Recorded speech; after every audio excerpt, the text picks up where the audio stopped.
Hello good morning students. BCA fifth semester के computer network के class में आज हम बात करेंगे अनगाइडेड ट्रांसमिशन मीडिया के सेकेंड टॉपिक के बारे में। कल हमने इसी टॉपिक यानी कि अनगाइडेड ट्रांसमिशन मीडिया के टॉपिक माइक्रोवेव ट्रांसमिशन की बात की थी। उसका पहला टॉपिक था टेरेस्ट्रियल माइक्रोवेव कम्युनिकेशन। अब हम दूसरे topic that is satellite microwave communication की बात करते हैं। ओके, चलिए सैटेलाइट माइक्रोवेव कम्युनिकेशन क्या होता है देखते हैं। ये satellite is a physical object. Satellite एक फिजिकल ऑब्जेक्ट है, जैसा तो आप भी जानते होंगे सैटेलाइट क्या होते हैं। एक फिजिकल ऑब्जेक्ट है that resolve around the earth and the known at A known height, जो रिवॉल्व्स, जो पृथ्वी के चारों तरफ घूमते हैं, ठीक है। That revolves around the earth at known height, मतलब एक उचित दूरी पर या ज्ञात दूरी पर, ज्ञात ऊंचाई पर, जो मतलब रेंज में हो ऐसी ऊंचाई पर सैटेलाइट जो है हमारे पृथ्वी के चारों तरफ घूमते हैं, फिजिकल ऑब्जेक्ट हैं। Satellite communication is more reliable nowadays. Satellite communication इस टाइम में बहुत ही ज़्यादा रिलायबल है as it offers more flexibility than cable and fibre optic system, क्योंकि ये फाइबर ऑप्टिक सिस्टम और केबल सिस्टम से ज़्यादा फ्लेक्सिबिलिटी प्रोवाइड करती है, ऑफ़र करती है। We can communicate with any point on the globe. हम ग्लोब के यानी कि पृथ्वी के, वर्ल्ड के, संसार के किसी भी पॉइंट पर कम्युनिकेट करते हैं by using satellite communication. Satellite communication को यूज़ करके। Okay, clear. सैटेलाइट के बारे में हो देख लीजिए। अब बात करते हैं हाउ डज सैटेलाइट वर्क्स। ये वर्क कैसे करता है। The satellite accept the signal that is transmitted from the earth station. जो सैटेलाइट है वो अर्थ स्टेशन से जो सिग्नल ट्रांसमिट किए जाते हैं उन्हें एक्सेप्ट करता है, स्वीकार करता है। And it amplifies the signal, और सिग्नल को एम्पलीफायर करता है। The amplified signal is retransmitted to another earth station. इससे जो एम्पलीफाइड सिग्नल्स हैं वो अर्थ स्टेशन के अनदर ट्रांसमिशन, अनदर पार्ट के लिए, अनदर अर्थ स्टेशन के लिए रीट्रांसमिट हो जाते हैं। एम्पलीफाइज मतलब उनकी स्ट्रेंथ को बढ़ाना, ठीक है, स्ट्रेंथ को बढ़ाकर आगे फॉरवर्ड करना, that is known as amplifies. Amplifier जिसका एम्पलीफायर इसका काम करता है। तो सैटेलाइट का काम क्या है। सैटेलाइट जो अर्थ स्टेशन से सिग्नल आते हैं, ट्रांसमिट होते हैं, उन्हें एक्सेप्ट करता है, फिर उन सिग्नल को एम्पलीफाई करता है, किसके लिए, दूसरे अर्थ स्टेशन पर उन्हें रीट्रांसमिट कर देता है। ओके, अब एडवांटेजेस ऑफ सैटेलाइट कम्युनिकेशन की बात करते हैं।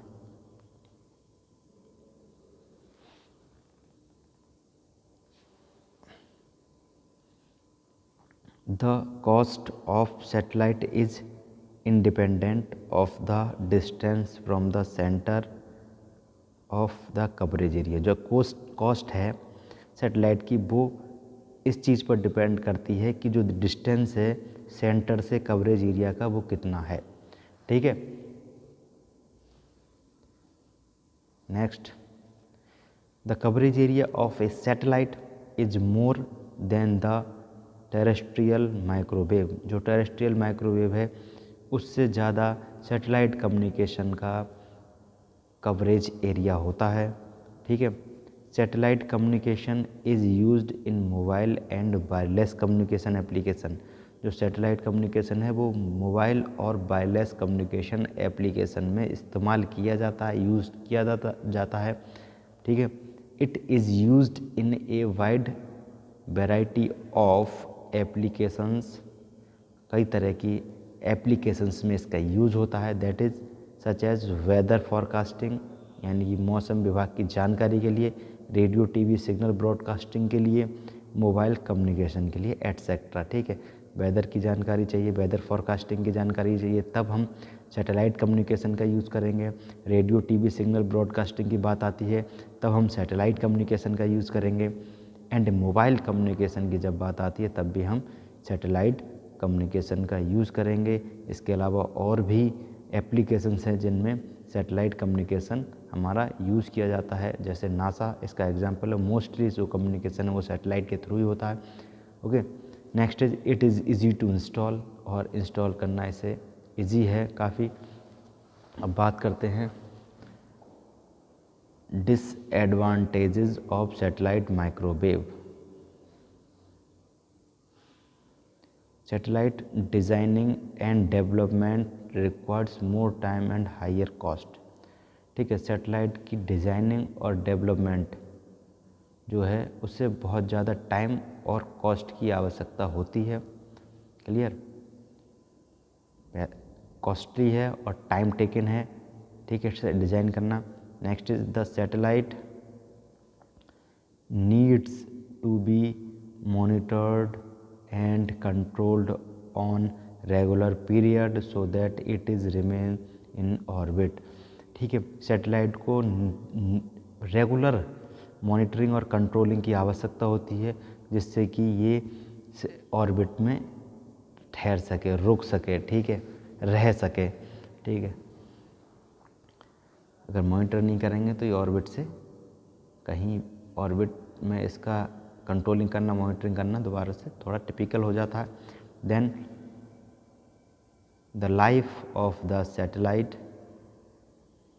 Is about 12 to 15 years. एक सैटेलाइट की जो लाइफ होती है वो 12 से 15 साल की होती है।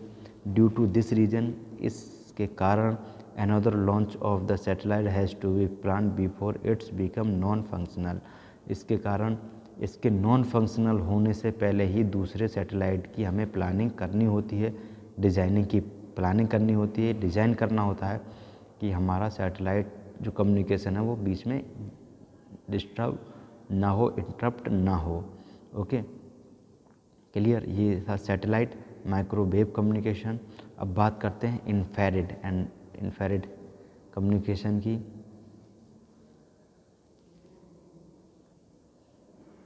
An infrared transmission is a wireless technology used for communication over short range। जो इंफ्रारेड ट्रांसमिशन है एक वायरलेस टेक्नोलॉजी है और जो शॉर्ट रेंज मतलब थोड़ी दूरी के कम्युनिकेशन में इसका यूज़ किया जाता है। The frequency of the infrared in the range from, जो रेंज में अगर हमारा इंफ्रारेड है तो उसकी फ्रिक्वेंसी क्या होगी, 300 gigahertz to 400 gigahertz. Okay, 300 gigahertz से 400 गीगाहर्ट्ज़ तक इसकी फ्रिक्वेंसी होगी। It is used for short range communication. Short range मतलब थोड़ी दूरी के कम्युनिकेशन में इसका यूज़ करते हैं। Such as data transfer between two cell phone, दो मोबाइल के बीच में डेटा ट्रांसफ़र करना हो तब इसका यूज़ करते हैं। आपने अक्सर मोबाइलों में देखा होगा, अब तो नहीं आता, पहले इंफ्रारेड लगा होता था। जो कीपैड मोबाइल थे उनमें इंफ्रारेड आपको मिलता था। ठीक है, जिससे कि आप दो मोबाइल को शेयर करके आपके डेटा को ट्रांसफ़र कर सकते हैं। टीवी रिमोट ऑपरेशन, टीवी का जो रिमोट ऑपरेशन है वो इंफ्रारेड पर बेस्ड होता है। Data transfer between a computer and cell phone reside in the same closed area. अगर एक सेम क्लोज्ड एरिया की जगह एक कंप्यूटर और मोबाइल फ़ोन है तब आप डेटा को इंफ्रारेड के थ्रू ट्रांसफ़र कर सकते हैं। ओके, क्लियर, इंफ्रारेड समझ में आ गया। इंफ्रारेड आपने पहले मोबाइल होंगे टच वाले उनमें देखा हो सकता है अभी भी मोबाइल में इंफ्रारेड आपको मिले। ठीक है, आप ये पर्टिकुलर सिस्टम के ऊपर डिपेंड करता है, मैन्युफैक्चरर के ऊपर, कंपनी के ऊपर डिपेंड करता है वो उसमें इंफ्रारेड इनबिल्ट करते हैं या नहीं करते हैं। तो अलग अलग हैंडसेट में हो सकता है इंफ्रारेड अभी भी हो। अब बात करते हैं कैरेक्टरिस्टिक्स और एडवांटेजेस ऑफ इंफ्रारेड की। क्या कैरेक्टरिस्टिक्स है इसकी बात करते हैं। It supports high bandwidth and hence the data rate will be very high. ये हाई बैंडविड्थ को सपोर्ट करता है, इससे क्या होता है जो डाटा रेट है वो बहुत हाई हो जाता है। ठीक है, डाटा रेट भी हाई होता है। Infrared waves can not penetrate the walls. Infrared की जो वेव्स हैं वो दीवार को पार नहीं कर सकती हैं। ठीक है, पेनिट्रेट नहीं कर सकती है। देयरफॉर द इंफ्रारेड कम्युनिकेशन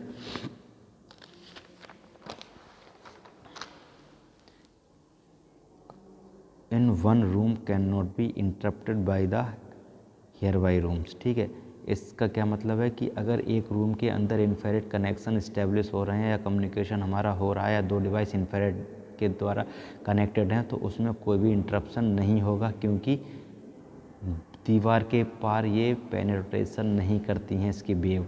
ठीक है, next, an infrared communication provide better security.